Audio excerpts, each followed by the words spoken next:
Take it away whenever you are ready. Sure. Uh, Good afternoon, everyone.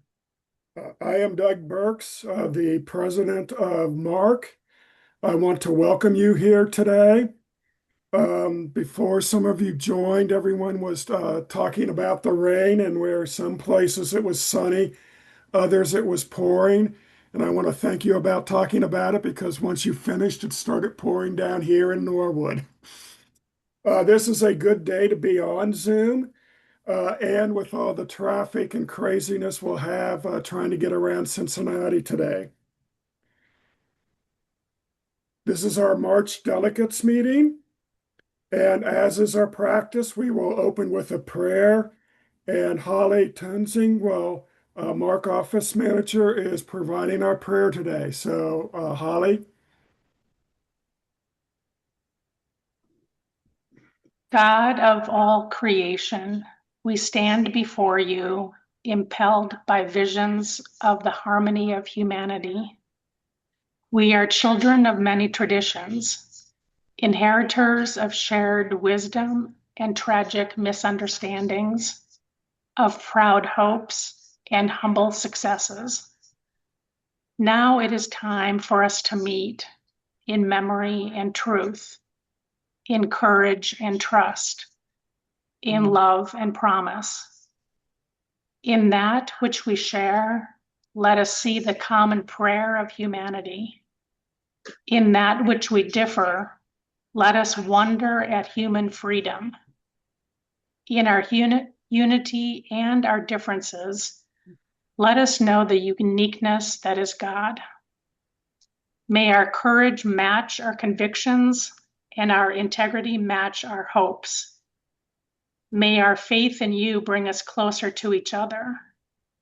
May our meeting with past and present bring blessing for the future. Amen. Amen.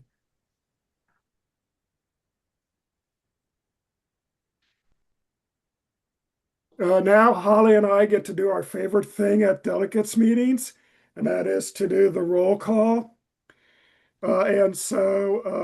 When your judicatory is called, please let us know who is here. American Baptist Church USA, Miami Association.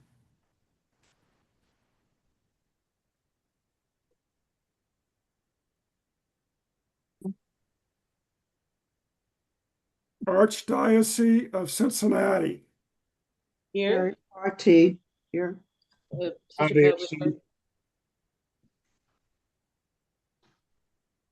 Andrew Musgrave. Cincinnati Islamic Community Center.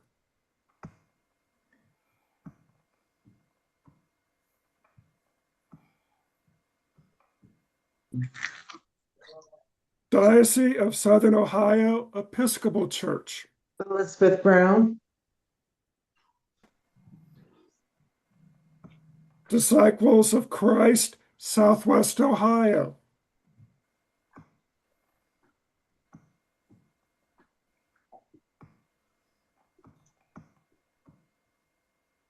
Jewish Community Relations Council of the Jewish Federation.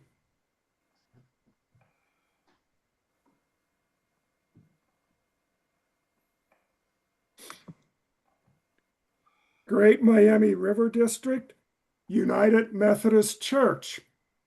Rhonda Deal. Dwayne Gordon. Jan Seymour. Religious Society of Friends. Carol Burks. J.P. Lund. And Doug Burks. Unitarian Universalist Council of Greater Cincinnati. Robert Lamb and Carolyn Dick Fensel. United Church of Christ of Southwest Ohio and Northern Kentucky. Linda Overholt. Valerie Walker. And any guests who are here, if you would want to Announce yourself and your name and denomination or organization, if any, that you would want to record. So I'm Maggie Shreve. I'm retired from the Presbyterian Church, and I served at Knox, but now retired. This is Alice Skirts, past president on the phone.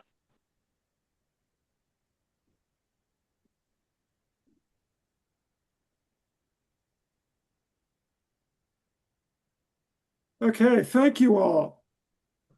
Next on our agenda are updates from our executive director. Danny, do you want to do updates for us? Yes, thank you, Doug. Just a couple very brief updates to share with everyone this afternoon. And we can maybe right after I'll do my updates, we can share the agenda to just make sure that we've got a sense of the outline for the day today. But yeah, just pretty briefly, especially on our immigration concern for 2026. This is a new concern for us for this year, in addition to our ongoing concerns of community safety and affordable housing. We have now had 2 meetings of our immigration committee. They've been really well-attended meetings. We've had about 6 or 7 people on there, I believe, from this meeting. We've got Andrew, Linda, Doug, and I think that's everybody who's on the committee so far, who's on this meeting. But really vibrant space thus far. A lot of really good ideas. And one of the first things that we did was approve a statement on immigration enforcement. That statement was also approved by our executive board. And so this morning I did submit that statement to Cincinnati Enquirer to be published as an op-ed. After this, I'll also be submitting that directly to Cincinnati Mayor Aftab Purival, also to all of our city council members, and also to our Hamilton County Commissioners and our Hamilton County Sheriff as well.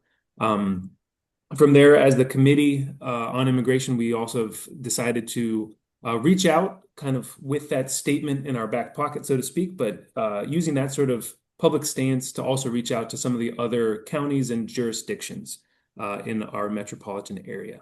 So that's exciting that we're doing a lot of really good work on the immigration topic. That'll be kind of our next public statement that will be getting out there. And so be on the lookout for that on our website, on our social media, and also hopefully in the Cincinnati Enquirer. The only other update I do want to mention is around the budget process for the city of Cincinnati. We are currently in the midst of the public hearing moment for the budget process. And so there was already one kind of community-facing budget hearing last week. There's also one tonight. It's at 5:30 at the North Avondale Recreation Center. And then there's also one on Monday that's going to be at the Sailor Park Recreation Center. Both of those at 5:30. I do not think there's a virtual option for those, unfortunately. But I do know that there's a couple people associated with Mark who are planning to attend this evening, and I'm going to try to attend on Monday in Sailor Park. From there is also kind of a budget kind of 101 virtual session that I believe is March 23rd, and I am going to go ahead and put a link in the chat that will give folks all the information you would want for those events. If you are interested in joining any of those or just kind of learning more about the city's budget process. And I'll put that in the chat in just a moment. But those are all the updates from me. I don't know if anybody has any questions or comments, or there are occasionally times where folks think that I should have mentioned some other updates. So if there is something else that you think should be mentioned right now, feel free. But other than that, that's all I've got for today. Okay, thank you. Our main item of business today is to hear from Reverend John Edgar. That is to educate ourselves on housing and on social justice. And so that is in our agenda from 12:20 to 12:45, and then at 12:45 to about 1:10 we have questions. But as everyone knows, we usually kind of merge all of those things together. And so that is our main item of business, and that is to educate ourselves and to learn more. And we are blessed today to have someone who has very wide experience and knowledge in the Columbus area and in central Ohio, and has spent much of his life making the change we want to be. As most of you know, in my former life, I was an academic, so I will start out and mention that uh, John has a Master's of Divinity from Harvard, cum laude, and a bachelor's degree in sociology, magna cum laude from Miami University. Most recently, John has been the president of Columbus Housing Enterprise, CHE. This is a nonprofit that was formed in 2022 with the mission of preserving naturally occurring affordable housing in central Ohio. They have done impressive work. CHE currently owns over 600 apartments. That is no small number. Previously, John served as the founding pastor of the United Methodist Church for All People and the executive director of Community Develop for All People. Again, an acronym, CD4AP. We can't live without those. And CD4AP had its inception in 2003. He did this work until he retired in June 2022.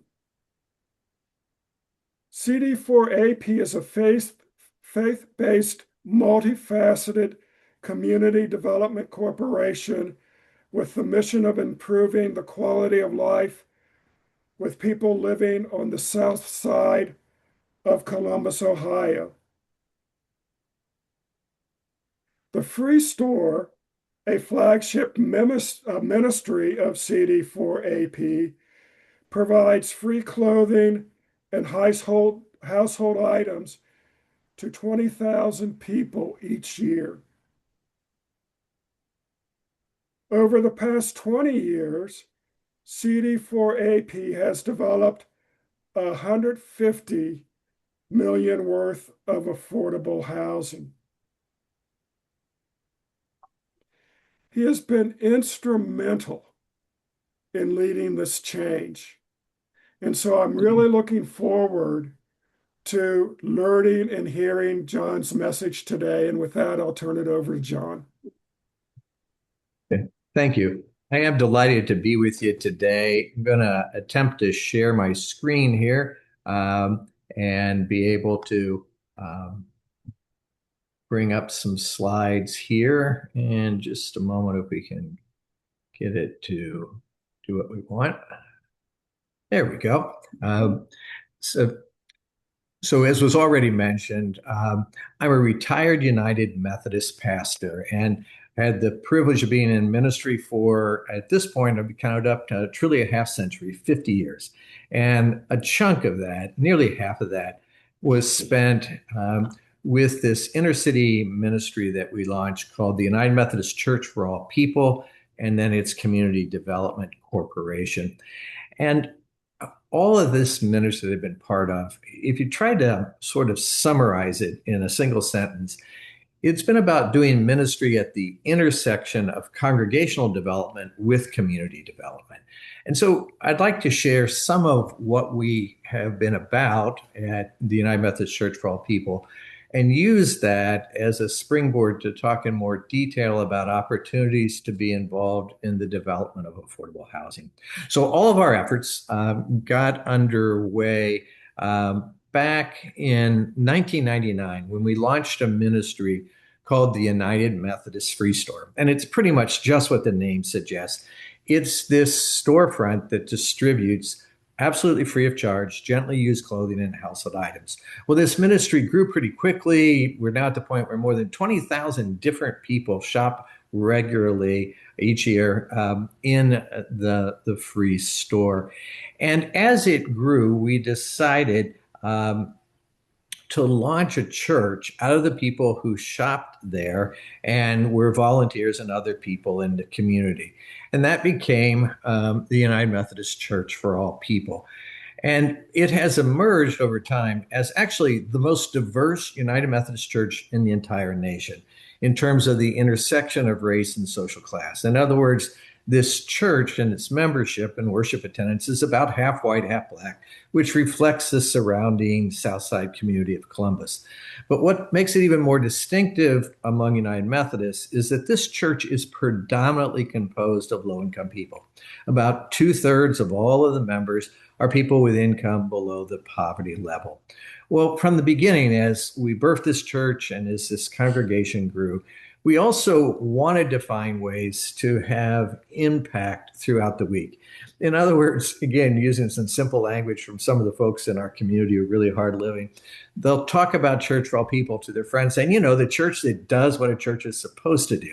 And so we got deeply involved in a number of direct services alongside the free store, and then also ultimately in the development of affordable housing. So to just unpack that a little bit more, along with this free store, we have established what's known as the All People's Market. And this market is actually the biggest of all the ministries right now of community development for all people. Each year, there are more than 35,000 different people who shop in this market. It somewhat resembles a food pantry, but it also has a special nuance to it. This ministry was designed to make it easier for people to eat healthy in order to live healthy. So everything in the fresh market is fresh. It's either fruits, vegetables, or dairy products. And our model shopper comes not at the end of the month when their SNAP benefits are exhausted, but we try to get people to shop in our market every week with the idea they can build menus for their families around the fresh, healthy foods that are available in the market. Also, as you can see, this is an image on a sunny day where there are a lot of people that hang out there. And that's intentional. We try in all of our ministries to create what we call third places. And some of you may be familiar with this concept. The notion is that the first place in our lives is our home. The second place is where we go to work or go to school. But third places are all the spots where we hang out when we're not at home or at work.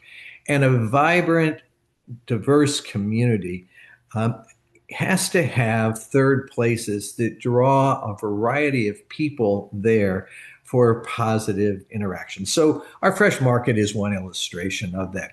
The fresh market is actually part of a slightly broader initiative called Healthy Eating and Living. And talking about acronyms, the acronym for that then becomes HEAL. And so our HEAL initiative is all about trying to help people be able to live healthier lives, to achieve that aspirational goal. So we run community gardens where people can have individual plots. The gardens raise produce for our market. And then we have this wide array of health education and healthy activities. And so this is just an image of 1 month's calendar, but there's something going on every day to encourage people to embrace a healthier lifestyle, live healthy by eating healthy and being the leading agents in our own life story, the leading actor to take responsibility for better outcomes. Well, in addition to those health initiatives, we also do an awful lot in youth development. We operate 2 after-school programs in 2 elementary schools that operate 5 days a week and serve in each setting 40 or 50 kids. In the summer, our after-school programs convert to a freedom school. And some of you may be familiar with freedom schools that emerge out of the Children's Defense Fund. And so we're part of a national national initiative. Every summer for 8 weeks, we offer a day camp that goes pretty much from 9 to 5. And it focuses on reading enrichment, but also on citizenship, self-development, and community involvement. Every summer, our scholars, as they're called, pick a topic of social justice. And these photos on the left are from a couple of years ago when the students and their leaders decided to focus on immigration issues. And in particular, that year, there was a lot of concern over separation of families at the border. And so it was something that resonated with the kids. And so, anyway, these are images from a rally that these children and their leaders organized on the front steps of the State House. Then, beyond these direct service programs, Community Development for All People, in its effort to have these third places, also has launched social enterprises. So Bikes for All People is our community bike shop. Its primary business line is we accept donated bikes, we refurbish them, and they become primary transportation for low-income people in the community that cannot afford a car. It's also a full-service bike shop, and we do community bike rides and try to promote positive interaction. Another social enterprise is All People Arts. It's an art gallery that we operate inside one of our apartment buildings. And then it's also an art studio that encourages people on the South Side to claim and develop their artistic talents. Well, all of these direct service programs, along with housing that I'll talk about in more detail in a little bit, all of these, we believe, are grounded and are expressions of what we talk about as the divine economy of abundance. And the basic notion here is that we are convinced that God organized creation out of abundance rather than scarcity. In other words, there's actually more than enough of every good gift for every good purpose, as long as we offer forward the best of what God has entrusted to us.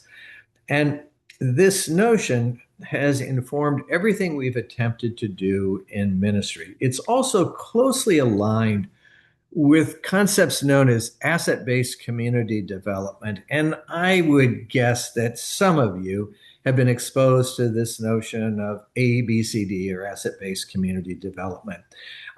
The kind of guiding, almost Bible of that movement is this book that I'm showing the cover of called Building Communities from the Inside Out. And if you tried to boil down into a single image this concept, it would look like this next slide, which actually comes from the same group that wrote the book. And what they contend is really just this simple. They want us all to embrace the truth that the glass is half full, not half empty. And that might seem like it's nothing more than semantics. But if you hang in with me for just a moment, let's say you're really thirsty and somebody puts in front of you a glass that has 8 ounces of water. In that moment, it really doesn't matter how big the glass is. I mean, it could be a juice tumbler filled to the very top, or it could be one of those 48-ounce gulper things from the 7-Eleven. But if there's 8 ounces of water in that container, doesn't matter how much air is above it. All that matters is how much water is available. And if you're thirsty, you're going to drink the 8 ounces of water that's put in front of you.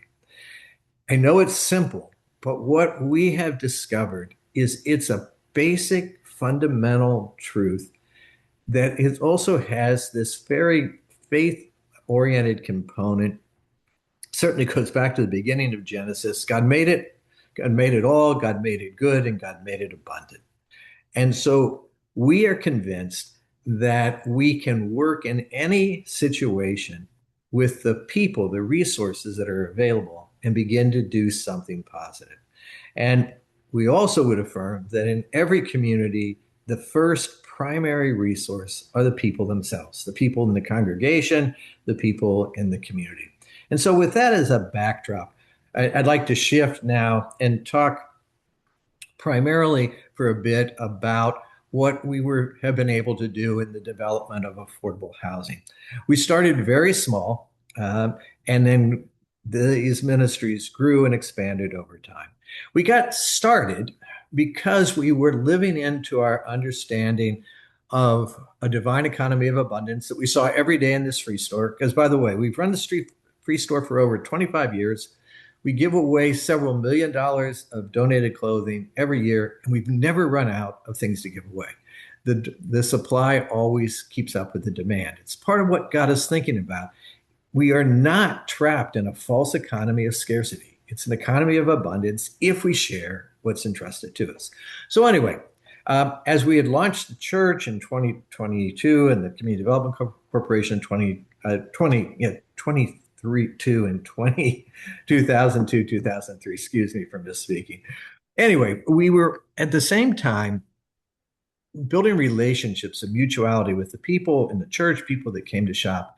And we were always asking them the same basic questions, not what was broken in their lives, not what was deficient, not what was half empty, but instead we keep asking people, well, what not only is going right, but what do you want to do next? What are your hopes and your dreams? What do you yearn to have happen now in your life?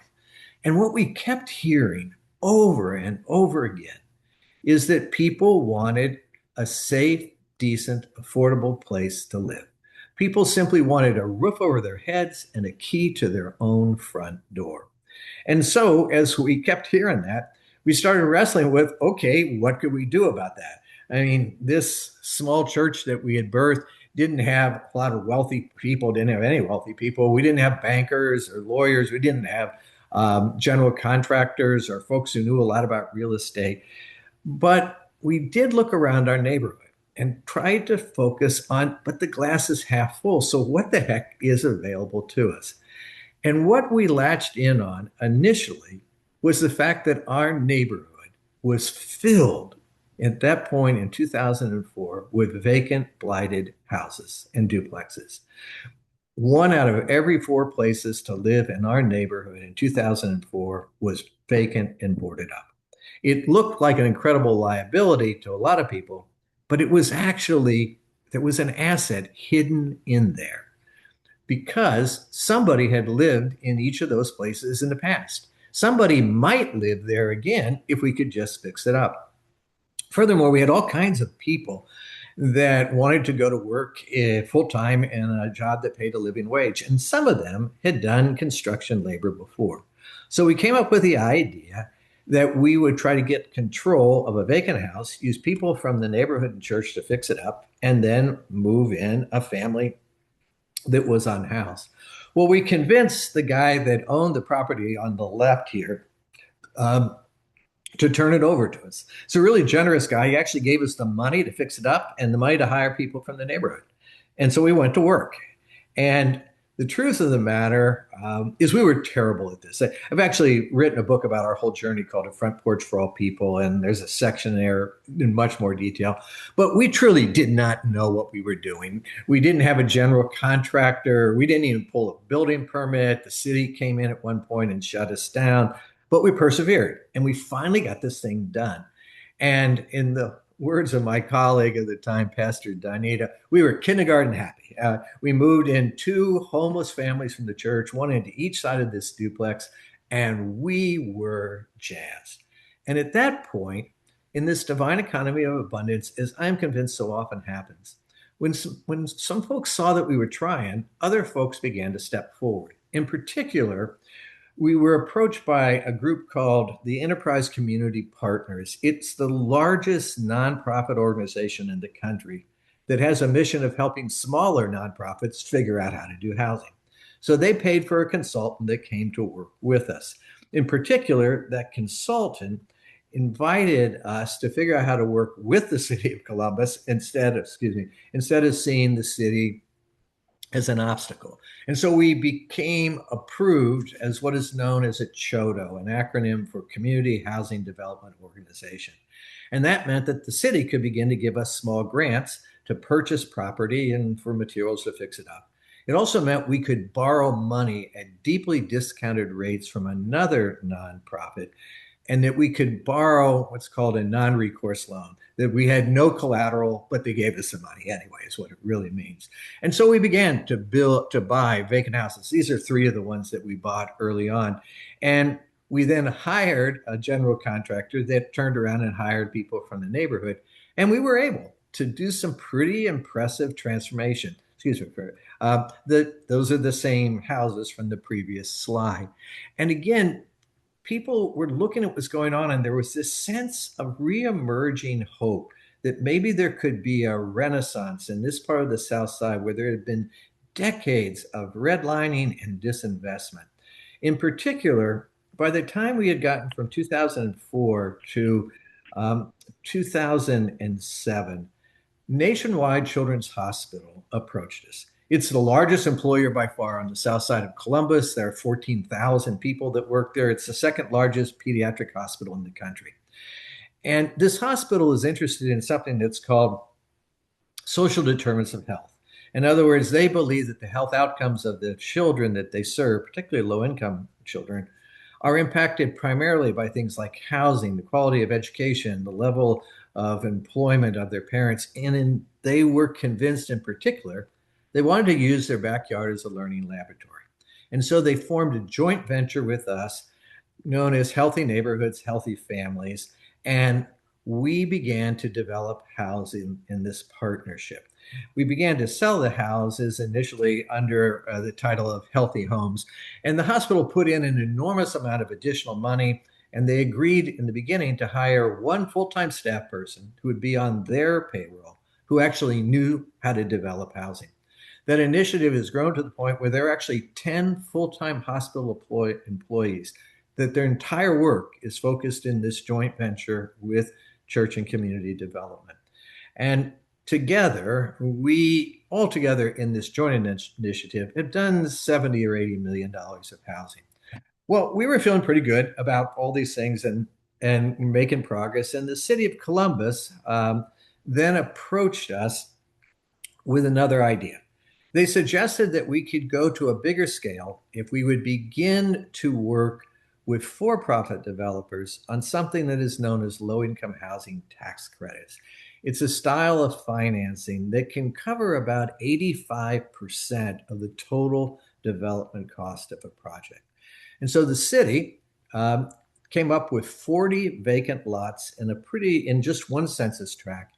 They matched us up with a for-profit developer out of Cleveland called the NRP Group, and we built 40 brand new 3 and 4 bedroom single family homes with detached garages, and that they rented at a level that was affordable to people whose total income was only 60% of the average income. And so it was a game changer for this part of the South Side. It simply changed the entire outlook. When 40 vacant lots where houses had been torn down, more than half of them actually had been burned through arson. And it brought a sense of renewed hope. At the same time, we were approached, as this was coming up out of the ground, these houses, by a handful of folks who had grown up on the South Side in working class, poor families, but had become very successful. One of those was Jim Grody, who his first pizza shop, he started when he was 19 years old, a couple of blocks from Church for All People, and the developer, Don Kelly, and some others. And we formed another joint venture, an LLC, called Southside Renaissance, to work in an additional section of the South Side. We gave grants to existing homeowners to fix up their houses, and we bought vacant properties and then renovated them as long-term rentals. So we were having a lot of good success in expanding the work, believing inside this divine economy of abundance, glass is half full and partners will come and join. Well, as we continued along, we did the second LIHTC deal with the same group out of Cleveland, and we built an apartment building with 56 apartments for seniors. And as that went further, we decided to try to be more proactive. And so in 2014, at Community Development for All People, we decided we would try to conceptually come up with a better way of doing these low-income housing tax credit developments, because it's a competitive process and we wanted to be able to do more. So we approached the hospital, Children's Hospital, which is actually visible in the background of that shot, and the city of Columbus and the same for-profit group And we said, what if we not only built housing, but what if we built a job training center on the same property? And so that's what we did. It was called the Residence of Career Gateway. It's 14 townhomes. It also has an apartment building with 44 units. But part of the first floor is a job training center. But more than that, we got Nationwide Children's Hospital to not only give the money to buy the land, but they pledged to train people in that job training center in the neighborhood for entry-level positions at the hospital that connect to career pathways at a living wage. And actually, this one housing development has become a national model with the idea of putting housing and job training together. Well, by 2015, on the one hand, we thought we are doing really pretty well. We've been at this for 11 years. We've gotten rid of almost all the blight in the neighborhood. It's a cool place to live. But then we also realized that when we started being worried about disinvestment, by 2015, the ugly head of the danger of gentrification was beginning to emerge. We started hearing from people in the church and in the free store that landlords were raising their rent. They were being told they had to move out, and landlords were either themselves doing a little bit of improvement to the property and doubling the rents, or they were selling out to developers who were coming into the neighborhood. And we were really worried that if we were not careful, we actually were going to harm and displace the very people we wanted to help. And so we spent an entire year in 2015 with a group of about 50 folks, neighborhood-based people, folks from the free store, folks from the government, the banking community, the development community. And we wrestled with just one question. What could we do starting in 2015 to make certain that a decade later, in 2025, this now arrived, everybody who lived on the South Side in 2015 could still afford to be here a decade later? And we came up with a variety of ideas, but what we latched onto was the fact that we ourselves, along with the hospital and with the support of the city, we should become landlords at scale. We should be the ones to acquire as much property and guarantee that it would stay affordable by self-imposing rent control on ourselves. And so that's what we started to do. It led to a change in the business model.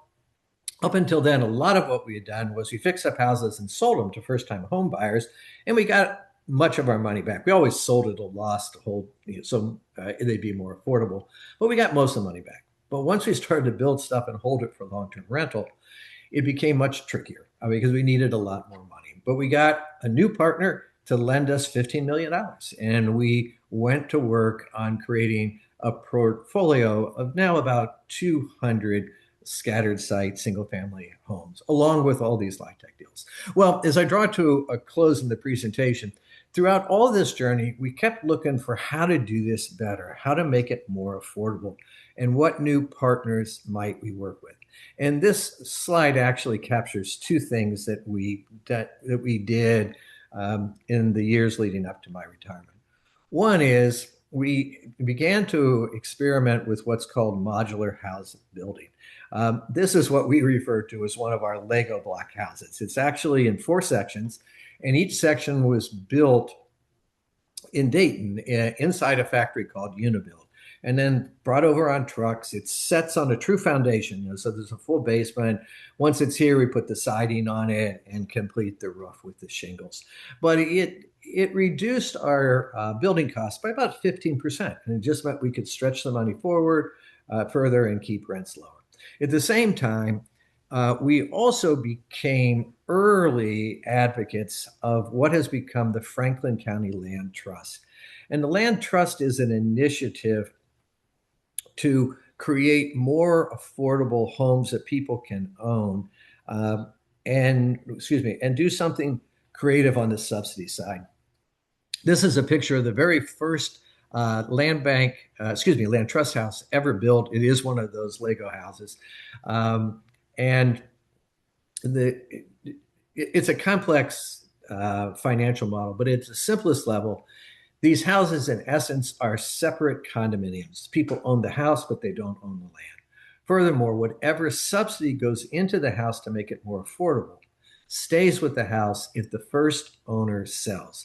The first owner can make money as the house appreciates in value, but all the subsidy sticks with the ground and with the new buyer. And so it can ensure long-term affordability.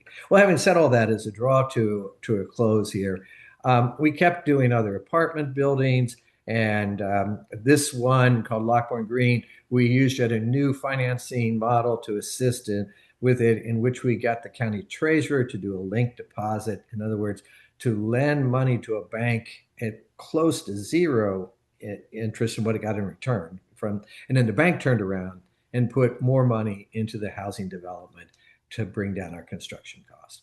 The last one is I finish out on our housing work is that close to 2022, when I was about to retire, we had an opportunity to take over a really old building. It originally had been a rooming house hotel 100 years ago, serving the steel plants.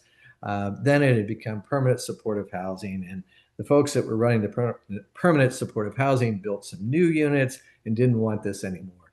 So the city gave us $1 million if we would take it. The other nonprofit just turned the property over. And we worked with a smaller for-profit developer. And we built, in the end, 24 micro apartments.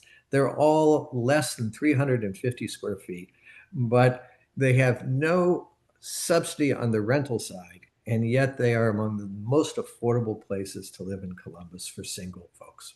So anyway, so that was our journey. By the time we were done, we had built, by the time I retired, $150 million of housing. And as a way maybe to bring this to a close in terms of what we did, the greatest amount of our work, not all of it, but the greatest amount was in a census tract called Census Tract 61. There are 1,200 places to live in that census tract.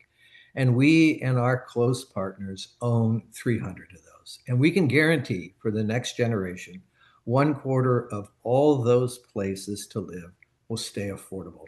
The average rent is affordable across that portfolio for people at 50% of average median income.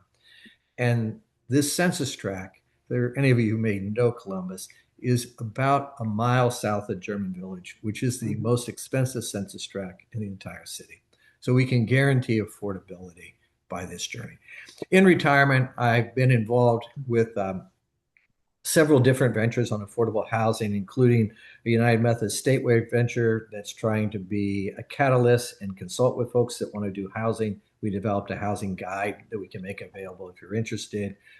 I'm a consultant myself, with some United Methodist churches, including a group called Bethel International Church that right now is doing pre-development to build 40 apartments for larger immigrant families. So lots of things that are possible. Again, I mentioned I wrote a book about our journey, and you can also learn more about community development for all people at the website. Well, I may have gone a couple minutes longer than I was supposed to, but hopefully it was useful and encouraging. So I'll turn it back to you guys for the conversation part.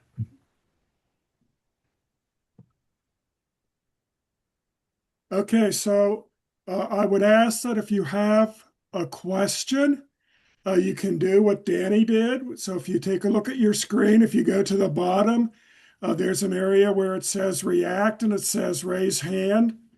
That helps us to be able to identify so that everyone gets a chance to ask questions.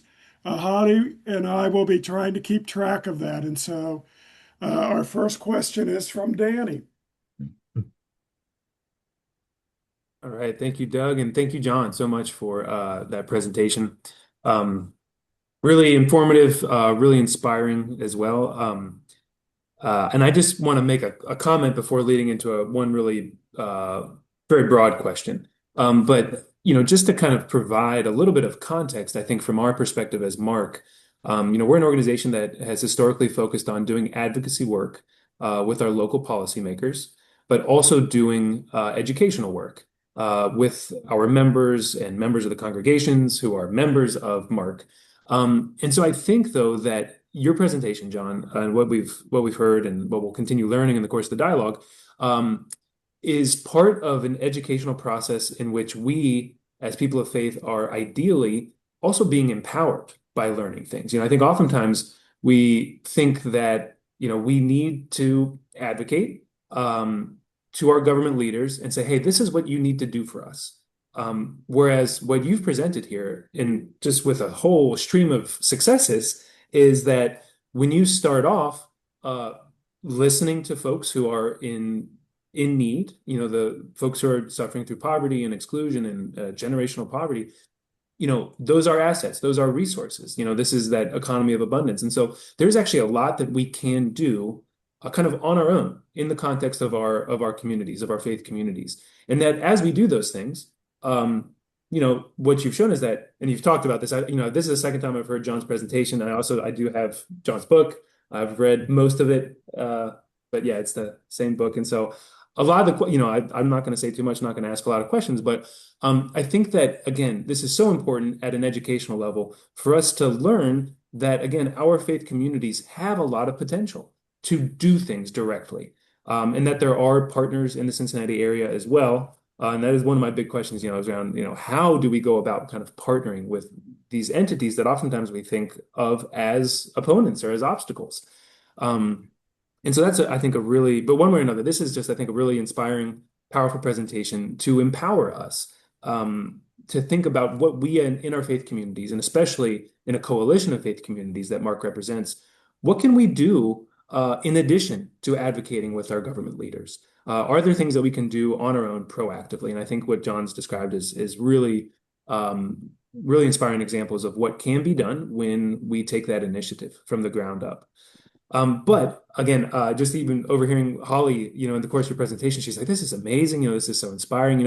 I think hearing it, and again, when you kind of you make it so streamlined, it's like, oh my gosh, this is almost just this magical process, like this divine intervention just, allowed this to happen. But I know that you also had a lot of challenges. So I wonder if you could speak to some of the most significant challenges that you faced, especially maybe starting off, or also, I think about those moments of actually having some of those higher level partners, such as Nationwide Children's or the City of Columbus. So yeah, if you could just talk about some of the biggest challenges that you faced in the course of doing that work. Yeah. At the very beginning, as I alluded to, her first challenge really was that we had convinced this one guy to turn over a duplex to us, gave us the money, and we really didn't know what we were doing. I mean, we still approached it with, well, the glass is half full. We found a guy in our congregation who'd run a handyman business, and we put him in charge, and we asked people from the neighborhood who had construction skills to get involved. And we did hire about 10 folks, but quite frankly, I mean, just as an illustration, we hired a guy who said he was a finished carpenter, which is really high skill. It's the kind of carpentry work you do at the end on cabinets and other stuff. But it turned out, really, as we talked to this guy more, what he had done was he had worked on a job site with a carpenter, and his job really was to sweep up at the end of the day. And it was those kinds of things. We hired somebody who was a master mason and really just carried concrete block. I mean, that was kind of the story, because these were just semi-skilled laborers, who were the folks who were around. And so on the one hand, you could say, okay, we made a lot of mistakes there, and we did. Not exaggerating, the city did shut us down for a while. Part of the reason we hadn't applied for a building permit, we didn't have a contractor to submit it. But ultimately, we found somebody in the United Methodist Church who was willing to help us out, and so we kept these things, those kinds of challenges. I would say probably, as I look at it over time, some of our other challenges, they emerged as this kind of growth trajectory took place. So it's different things at different times, is what I'm trying to say. We didn't mention it, but in the year before we hooked up with Children's Hospital, we had gotten a big chunk of money committed to us. And the state of Ohio gave us $500,000. The city matched it with $500,000. This was in 2007. And the condition was we had to go buy 14 vacant houses before they would release the money, because we were going to fix up 14 houses. And so we did that. But we did that right before the great financial crisis of 2008. And what happened to us was at that particular time was that our challenge was that we had the money, we could do the work on building these houses, but what we couldn't do is find people who were creditworthy to buy them. In other words, we had pledged to sell these houses to people whose income was below 80% of the average median. Well, at that point in 2008, 2009, going into 2010, we couldn't find any bank that was willing to lend to most of the people whose income was at that level, even if they had steady jobs. In fact, it was so frustrating because we were the mortgage payments for the houses that we developed were less than the average rent that the folks were paying. But it was just a tough time. And so we were at risk of going under financially. We did several really creative things that helped us get through that and found some additional partners. And which in part led to a change in some of our business model. And I'll finish with this, is that when we hooked up with Children's Hospital, not only did they bring us, an additional employee that really knew a lot, not only did they bring us more money, but we changed the business arrangement at that point. Up until then, we had been borrowing the money for all these houses. And when we sold them, we could make money back. Sometimes we could even make a little of what's called a developer fee, but sometimes we'd sell at a loss. And but we struck a deal with the hospital to say we wanted to do it different. We wanted the new nonprofit that we formed, Healthy Homes, to be the group that would borrow all the money. And if there was a developer fee, they'd make it. And the hospital would back all that. We simply asked for the hospital initially to give us $100,000 a year to help us run community development for all people better and for some of my time and investment. And they agreed. That grew to the point where the hospital gives community development for all people about $400,000 a year. But we adjusted, is what I'm trying to say, as we went. And I alluded to the fact that just when we thought we had pretty much won, realized that gentrification pressures were becoming a real issue. And so we've had to adjust, as we went. But hopefully we also were learning, during that journey. Yeah. Okay, there are a couple things in the chat, and then I'll go to Rhonda. So Andrew said he's sorry if he missed this at the beginning, but did you decide on this particular census tract simply because that's where your church was located and these were your neighbors? Yeah. Basically, the answer is yes. We actually ended up working in about 6 or 7 census tracts, that were the ones closest to the church. But again, if any of you know Columbus, we never tried to work in the census tract where German Village is, but all the others there. And the one that I cited at the end was just the census tract where we ended up doing the most, work, along the way. But yes, it was our immediate surrounding community that we decided to focus on. And then for Danny and Holly, there's a request to put the full title of the United Methodist Housing Development Guide in the chat. Yeah. Okay. Okay, Rhonda. Also, I'll send Danny you the electronic copy of that primer, and you can distribute it any way you want. Okay. Mm-hmm. Okay, thank you. Rhonda. Thanks, John. As I'm looking at this presentation and seeing the size and scope and the tremendous success that it's had, I'm remembering when John spoke to our affordable housing team of the Great Miami District Methodist group. He kept stressing, start small, but start. Right. And as we're working on a project, and as we keep going through, and can we do this? Can we do that? I keep hearing John saying, start small, but start. Yeah, I'm definitely an advocate of that. And in the stuff I'm doing in retirement, working with a handful of different United Methodist congregations, yeah, that's what we're trying to do. And our folks doing amazing stuff. The one that I point to more than any other that's following the same kind of pathway is a group of United Methodists in Canton, Ohio. The church is Crossroads, and their community development corporation is called Canton for All People. That is intentionally picking up the kind of language of ours. But they've been doing this for only about 5 years, and started with just a couple houses in their neighborhood. And they've actually grown to where they've done over $40 million of housing. In fact, they formed their own construction company, which it enables them to hire even more people from the community and hold down construction costs. So, yeah, a lot of people trying a bunch of creative things.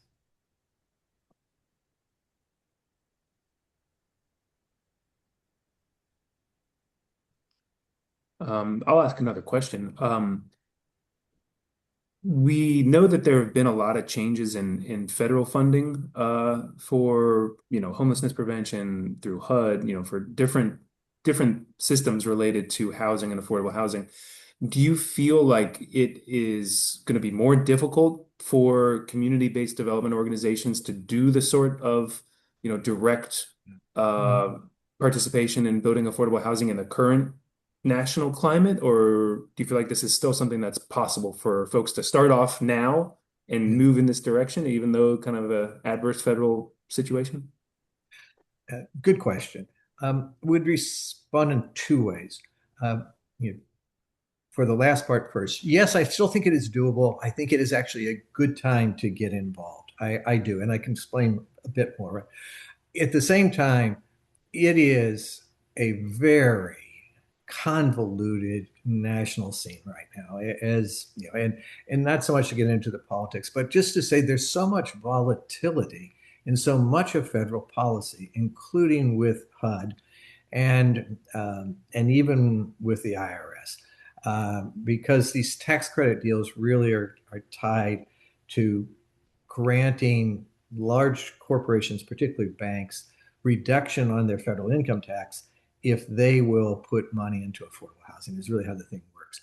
But so there's a lot of volatility. There was some indication in the first year of the current administration that there would be efforts to shut down HUD entirely or curtail its funding. That doesn't seem to be the case. In fact, as recently as yesterday, I was just reading some of the national news feeds that there's a bipartisan bill moving through Congress now that looks like it's going to get approved, that is actually going to expand federal funding for housing. And so I think there's an increasing awareness not only of issues of affordability in general, but the acute struggle for affordable housing, not just for really low-income people, but for working class people, middle income folks. And so I think what we're seeing is an awareness that the private market forces will not fix this entirely, and therefore more public attention, public policy, and public funding. And then, of course, at the risk of saying stuff that you probably are all aware of, the whole thing is still, in some ways, a terrible mess. And what I mean by that is that the primary housing subsidy are Section 8 vouchers. And if you go to sign up for SNAP benefits for food stamps, if you meet the eligibility requirements, you get food stamps. It's an entitlement. But that's not how Section 8 works. In fact, quite different. Right now, there are approximately 4 times as many people signed up and eligible for a housing voucher than can get them. So in other words, only about 25% of all the people who've already gone to the trouble to sign up have a voucher. And so we just have way, way too many people who do not have enough money to cover their housing. So it is a true crisis. And I'm in the group of folks that believes we need to address it kind of from the big tent perspective. We do need to do everything we can to build more housing and to make it affordable, which is the part that we've been involved in. At the same time, we have to face the reality that we have way too many people who simply don't make enough money.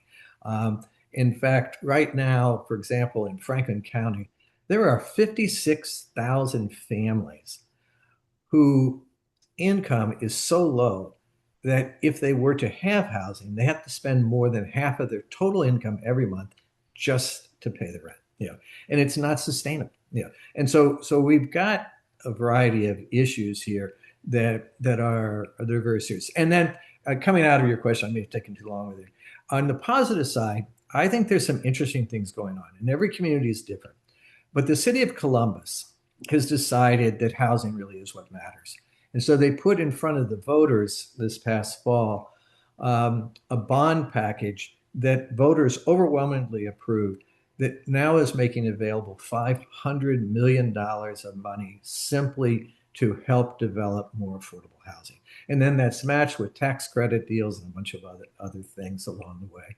Also, the city of Columbus has been passing some new policy stuff yet actually at the beginning of this year that is known as YIGBY, and the acronym stands for Yes in God's Backyard. It's legislation designed to make it easier for churches to take some of our property and use it for housing development. And also that particular legislation in Columbus is setting aside money for training and support to churches that want to figure out how to do housing development. So I would say it's interesting. There are certain indications that there's never been a better time to kind of put your toes in the water, because a lot of people are mindful of the urgency. And then at the same time, I don't want to minimize the housing crisis is really acute. And I talked about this notion that housing is a social determinant of health, and it is. In fact, at our children's hospital, what they say is that that they talk about a couple of ways. One is if your child is sick, bring him to the hospital, and they'll probably be able to help the kid, or if they're injured. But once that child's released, if you want to know whether that child's going to thrive, they say it has nothing to do with their DNA or anything else. Just tell me their zip code, and I'll tell you what's going to happen to that child. And in other words, it's what's going on in the environment around the child that the hospital says determines 80% of health outcomes for every child. And housing is this leading social determinant. So we have an acute crisis, and it's good for us to try to respond. Okay. Carol and Dick are next. I also have a question, and then Mark Basil. Mm-hmm. I wondered if you could speak a little bit more about the concerns about preventing the gentrification issue, because I think that's been a concern in Cincinnati. You have something that starts out fine, and then it moves into the fact that the prices go up and up. Right. Yeah. Well, certainly in Columbus, and I would assume it has to be true in some segments of Cincinnati. Gentrification is a real issue. In other words, we have neighborhoods that were developed at some point, and most neighborhoods in their early first phase, thrive. They're stable. People buy houses or rent apartments, move in, and things go well. But over time, neighborhoods change. If there's anything that is absolutely guaranteed in any metropolitan area, is that over time, every neighborhood will change. I mean, it is just a given. The question is, what will happen in the midst of that change? And a lot of neighborhoods over time, urban neighborhoods, experience what's known as disinvestment. Some of you are undoubtedly familiar with these notions of redlining that go back to the first half of the 20th century, and banks literally saying they wouldn't lend in certain neighborhoods. So we have a lot of issues of disinvestment in some places, but we also are seeing that a lot of these neighborhoods, particularly urban neighborhoods with some older types of architecture, become very appealing. And so there are all these gentrification pressures as people buy up the properties and move back in. In some ways, as I was trying to suggest, stopping gentrification is not easy. There are really only one or two cities in the whole country that do government mandated rent control, and the jury's probably out on whether that even works in New York, for example. I'm in a group who think it does, by the way, but that's a different narrative. But the government, in fact, in Ohio, there's state laws that would prevent cities from going in and doing things like rent control. I mean, it's not possible. And so we can't talk about, well, we're going to stop gentrification by saying that we're going to say you can't raise your rents. But we can do other types of things that I was talking about. We can try to work with either for-profit folks or in the nonprofit world, which I'm much more familiar with, to develop housing and just set guidelines that guarantee it stays affordable. All of these low-income housing tax credit developments, they're mandated for 30 years to stay affordable at an average of 60% of average median income. It's a really good initiative in that regard. And I mentioned we developed housing and just self-imposed rent control. And in retirement, I heading a new initiative called Columbus Housing Enterprise. And its entire mission is to preserve naturally occurring affordable housing. And that acronym is NOAH.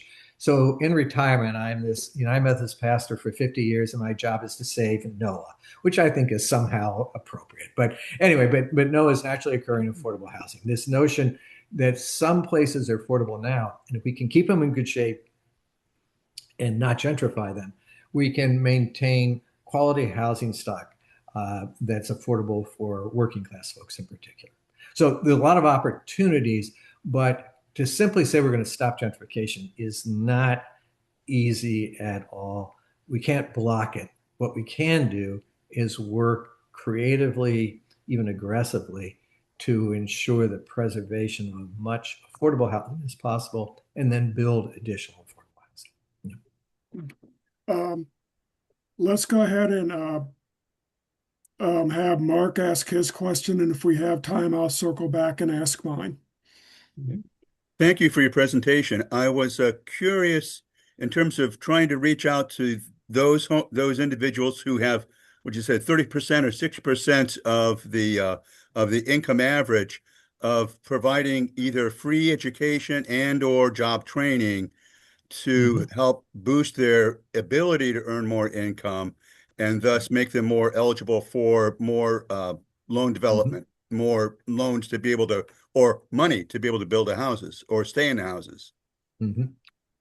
Yeah, you're absolutely correct, at least from my perspective, is that our housing crisis is, we're not developing as much housing total as would be good, but the primary crisis is the housing that's out there is not affordable to way too many folks because they don't make enough money, and again, housing vouchers right now, there's not a political will to pump enormous amounts of additional money in for housing vouchers. So seemingly the best way out of much of this is let's just get people better jobs. I'm not trying to be sarcastic at all. And so part of the work that we've been involved in is in job training, job creation. And there are groups, again, like Nationwide Children's Hospital, that's interested in these social determinants of health.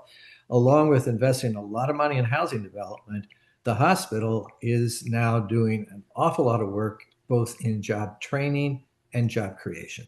And so, I think it is a key part of it.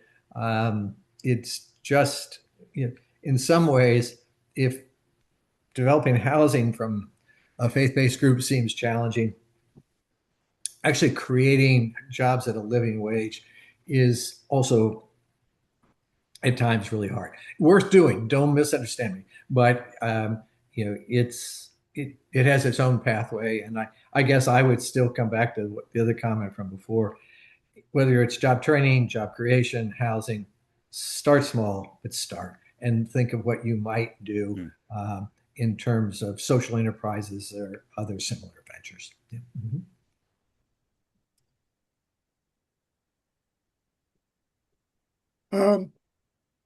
Your advice to start small, but to start, I think, is powerful. The other thing during your presentation that you mentioned once or twice was trying things, feeling that that wasn't the best approach, taking time to analyze, reflect, to move forward. Any advice on how to do that well? Um, yeah, not not easy for most of us. You're talking about, you come from an academic background. Well, there actually is an entire philosophy, a model of doing community change, that sometimes is referred to as just action reflection. And it's this notion, to start and then intentionally reflect on what you're doing. Um, uh, the classic academic work in this, is by Pablo Freire, Pedagogy of the Oppressed, which goes back a generation. But yeah, but to leave that aside for a moment and just on the practical side, um, I'm in what I have observed in my 50 years as a pastor, and in the United Methodist world for 7 years, I was what's called a district superintendent. So I supervise other Methodist churches, in Central Ohio during that period. Um, I think if there is a danger for most churches, it is the paralysis of analysis rather than acting and failing. In other words, I think we are more prone to want to figure it all out, and we are not very risk taking, and there are reasons for that. I mean, in a local church, we are stewards of other people's faith journeys. I mean, we all drink from wells we did not dig, and so I'm not. I want to be clear. I'm not suggesting you go and put your whole church property at risk by borrowing money and using your church as collateral. I think that's absurd. I want to be really clear about that.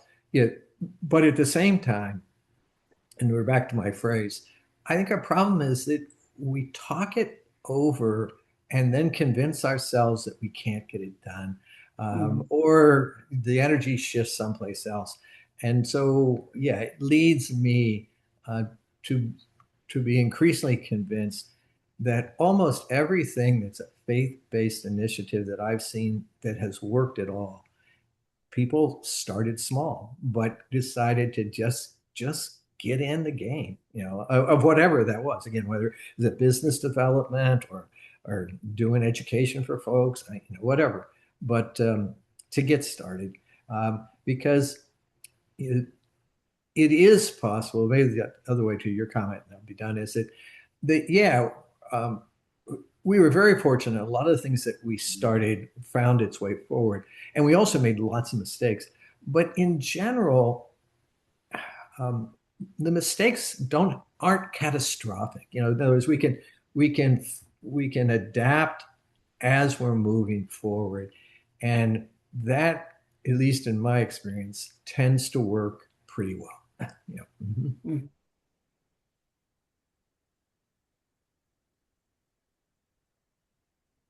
Well, thank you so much, John, for your presentation, for answering our questions, and as folks have expressed verbally and also in the chat, this was just really inspiring for us. Very empowering. I think it's the sort of thing we need to hear these days. Sometimes, that sometimes it does make the most sense to just start doing something and be brave enough to fail if that's what happens, but then to learn the lessons from that and keep on moving forward. So there's really a lot for us then to kind of unpack after this. And part of that, you did already mention that you would send me a digital version of that. I think it was the kind of housing. I don't remember the name of it, but I have a couple physical copies here too. But the kind of that guide for getting started on kind of getting involved in the housing world from the ground up. That's wonderful. We have this recorded, so we will share this out with other delegates who were not able to be here. And I'll just plug real quick, we do have our Affordable Housing Committee for Mark that meets, and now it's every other Monday. So it's second and fourth Mondays at 3:30 p.m. by Zoom. If you would like to join that committee, we would love to have you. So let me or Holly know. And again, just thanks to everybody for being here. Thank you, John. And then I'll pass it to Doug. Okay. I also want to thank John.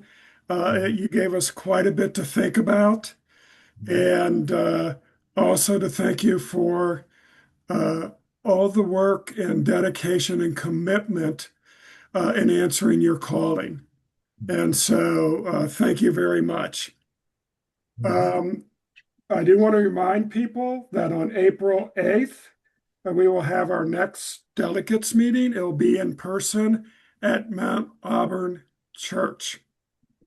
And as I do every time as we get ready to adjourn, and John gave the perfect answer to my question. That is, as you all know at the end, not only the fear of failure, but I can't solve this because it's so big and overwhelming. And I do not believe that. And I always say, before next meeting, everyone can do one small thing. It's not just the big steps, it's the many small steps. And I really encourage you to act. For my faith tradition, I believe that people know who we are and our belief by how we act. And so please keep that in mind. Again, thank you all for being here. Thank you, Holly, for our prayer. Thank you, John. And with that, we are adjourned.